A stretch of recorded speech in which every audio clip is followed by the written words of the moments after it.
राधे राधे, जय श्री कृष्ण। दोस्तों, स्वर्ग और नर्क का फर्क। एक बार एक बूढ़ी औरत को उसकी जिंदगी भर की अच्छाइयों के बदले फरिश्तों ने उसकी एक ख्वाहिश पूरी करने की मंजूरी दी। उस बूढ़ी औरत ने फरिश्तों से कहा कि मैं मरने से पहले एक बार स्वर्ग और नर्क दोनों की यात्रा करना चाहती हूँ। फरिश्तों ने उस औरत की ख्वाहिश पूरी करने का वचन दिया और उसे अगले ही क्षण एक बहुत बड़े भोजन कक्ष में ले जाया गया, जहाँ पर बहुत विशाल डाइनिंग टेबल थे। उन पर बहुत ज़्यादा स्वादिष्ट दिखने वाले भोजन रखे हुए थे और बहुत अच्छी अच्छी ड्रिंक्स भी रखी हुई थी। मगर उस टेबल के चारों तरफ बैठे लोग बहुत ज़्यादा मायूस, भूखे और दुखी लग रहे थे। उस औरत ने देखा कि उन सभी लोगों के हाथों पर कोहनी तक लंबी लंबी चम्मच बंधी हुई है।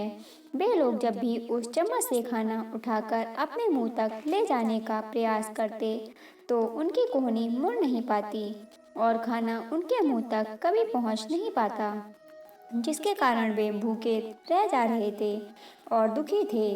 बूढ़ी औरत ने फरिश्तों से पूछा, क्या यह नर्क है? फरिश्तों ने कहा, हाँ। औरत ने तुरंत कहा, मुझे यहाँ से दूर ले चलो, और अगले ही क्षण उस बूढ़ी औरत को एक भोजन कक्ष में लाया गया। उसी भोजन कक्ष में जहाँ पर बड़े बड़े डाइनिंग टेबल थे, बहुत स्वादिष्ट दिखने वाला भोजन और अच्छी अच्छी ड्रिंक्स टेबल पर सजाई गई थीं। मगर इस बार डाइनिंग टेबल के चारों तरफ बैठे लोग खुश थे, हंस रहे थे और उनके चेहरों पर संतुष्टि थी।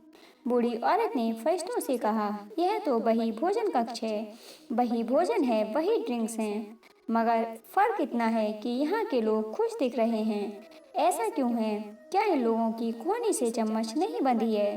फरिश्तों ने उस औरत से कहा, ध्यान से देखो, इन लोगों के हाथों से भी कोहनियों तक चम्मच बंधी हुई है।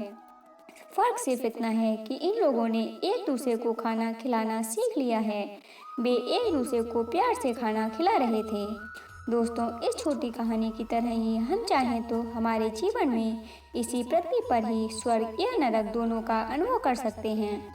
अगर हमें स्वर्ग का अनुभव करना है तो हमें पहले दूसरों के बारे में सोचना होगा, दूसरों को खिलाना होगा, दूसरों की मदद करनी होगी। चॉइस हमारी है। हम चाहें तो हमारी ज़िंदगी को स्वर्ग जैसा या नर्क जैसा बना सकते हैं। दोस्तों, इस कहानी के बारे में अपनी राय कमेंट बॉक्स में ज़रूर दीजिएगा।